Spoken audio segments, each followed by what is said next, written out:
Hey guys, what's up? I hope everything's going well. I'm gonna start doing this every Monday, giving you some updates, kind of what you need to be doing throughout the week, and doing the best I can to walk you through this stuff. It's kind of hard when we're not face to face, but we're gonna do the best that we can.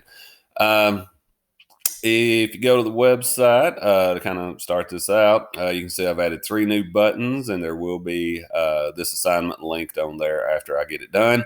Uh, got the assignment, the DBQ rubric, and some review videos by topic. So that's what we're going to go through. So, as many of you have probably already heard, the DBQ is going to be your exam this year, and that's all it's going to be. They have shortened it. It's not going to be 7 documents. It's going to be 5 documents, and you're going to have to do it in 45 minutes with a 5-minute upload time. So you're going to have 45 minutes to write it and 5 minutes to upload it, and then it'll just be what it's going to be. The good news is, I guess if there is good news in this, you're not going to have to write near as much. We're going to shorten these things down. I will be explaining all this as we get closer to the exam, but we're done with the 5-section DBQs and stuff like that. We're just going to try to get what we can. So when it comes down to it, the rubric, let's look at it first. I've got it linked on the website, so you can check it out at your leisure. But you're not really going to be expected to do anything differently than you did before. It's just going to be a shortened version. So if you want to look at the positives of this, you're not going to have to write as much because honestly, you're not going to have time to do that much. And also, they're going to give you more opportunities to get points. So nothing has changed on the rubric except the number of points that are available for you to get. It's going to be out of 10 points now instead of 7. And the categories are the same. So just to briefly go through some of this stuff, remember first section is going to contain your context and thesis. Nothing different here than what we've done all year. The biggest thing you guys are going to have to do is not spend time on context. If you know it, you know it. If you don't, you don't. But don't sit there for 20 minutes trying to figure it out and lose time getting the more accessible points as it goes. The big changes with the rubric are going to come with the evidence and the HIP components. As you can see, for evidence, you have 2 additional points you can pick up on this. So with everything that has kind of got the white background behind it, this is exactly like it was before, except for the number of documents you've got to use. So if you just use 2 documents and relate it to the topic, you can get a point. But that's not what we want. As we've done all year, we're going to use the evidence to support, to back up what we're saying, what our main argument is, what our claim is. So if you do that for 2 documents, you get an additional point. So you're sitting at 2 points. And then if you do it correctly for 4 documents, you're sitting at 3. So there's 3 points out of 10 you can pick up just for doing the documents correctly, as we've attempted to do all year. So nothing's really changed on that. You got your claim. Use your evidence to support that claim, then explain it very briefly, and you've got a shot to get these 3 points. For outside information, they're adding an additional point. Remember, with outside information, you can't just name drop or say what something is. You've got to use it to help prove the argument that you're making. So it's got to be more than 1 sentence when it comes down to it. That doesn't mean a paragraph, but a couple of sentences.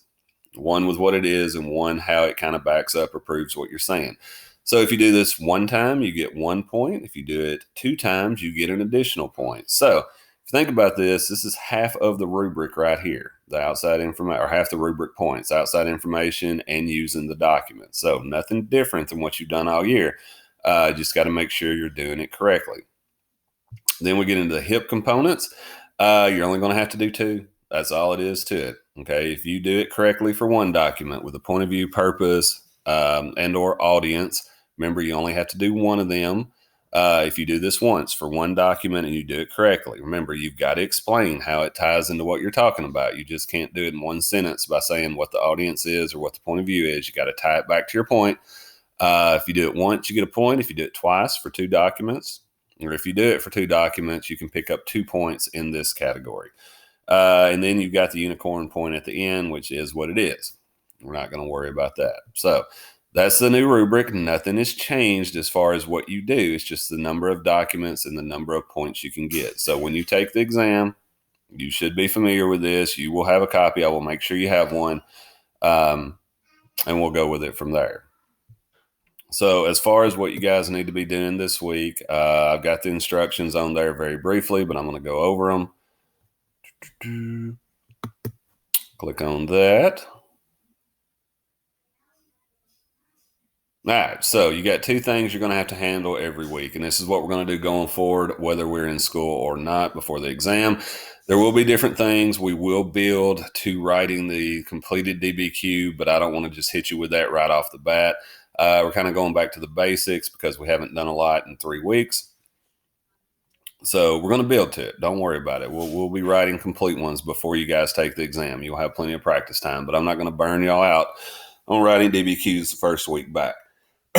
So you got two things. You got content review and then the document set. So as far as content review goes, look, at the end of the day, you guys get content wherever you've got to. I'm going to show you the College Board videos that are being posted, but they're pretty much doing 45 minutes per topic. I don't expect you guys to watch 10 hours of video a week. So wherever you can get content, get it. But these are going to be a good resource. For this week, as you see right here, you guys need to be focusing on units 3 and 4.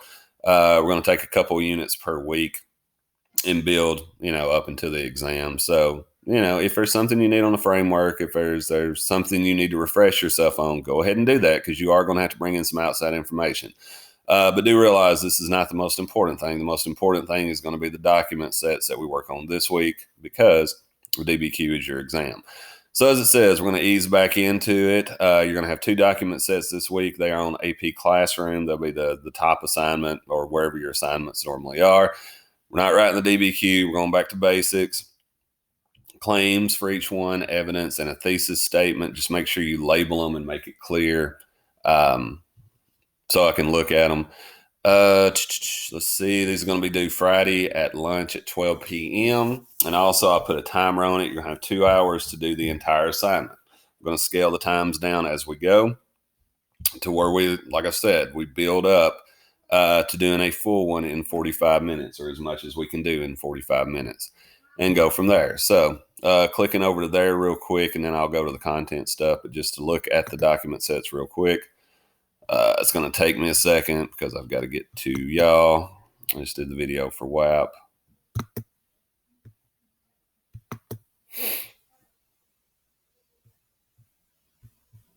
All right, it's under APUSH Unit 3-4 document sets. Let me see if I can actually get them to pull up here. So you've got 2 prompts. I want to pick the prompts as close to the actual real deal as I can. Question 1 is going to be dealing with foreign policy. So we're looking at change, CCOT. If you can hear my kids in the background, I apologize. It's Joy's working at home. Remember, when we're looking at changes, you need to be able to tell me in the thesis statement how much change occurred in foreign policy between 1783 to 1828. So map it out, man. If it's changed, documents should be in chronological order. Just take a look. How much does it change from beginning to end? Document set 2 is going to be evaluate the extent to which transportation innovation contributed to American national unity. This is referencing, how unified the nation is and what role transportation plays into it. So this is, at the end of the day, a causation prompt. So we're looking at how transportation innovations cause national unity amongst Americans. So how much? Remember, how much, what it is.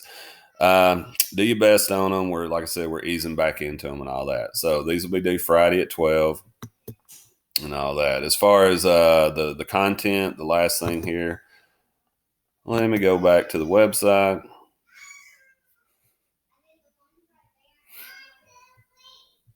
All right, so this will be under link, review videos by topic. When you click this, the playlist should come up eventually. Country, internet, and whatnot. Give me a second. Okay, when it comes up, the playlist comes up. You're going to see videos for Unit 8 and 9. There is a reason for that I'll explain later, but they are not going to be on the exam, so you do not have to watch those. If you scroll down, you're going to see where they kind of roll into period 1, period 2, period 3, etc. And these have not gone live yet. So period 1 is going to be beginning today. They're doing live sessions at 10 a.m. every day. They're usually about 45 minutes apiece. They're supposed to replace an actual classroom period of instruction. like I said, man, you don't have to watch 45 minutes a day. But if there is a topic or something that comes up that you feel like you're weak on, you might want to watch these because they're doing little activities, some document analysis, and different things within them. So they can be beneficial. But as I said earlier, just get content wherever you can. And then if I find one that I think is especially beneficial to y'all, I will have you do it in the weeks going forward. So other than that, if you guys have any questions, as always, let me know on Remind. We are going to do a Zoom session on Thursday or Friday for about 15, 30 minutes, however long it is. We'll be dividing the class up so there's not 30 of y'all on there at one time, as I said this morning. And good luck, guys, man. Do what you can. Do your best here. And we'll get through this, and it'll be what it's going to be. So put some work in. And if you guys have any questions, just let me know.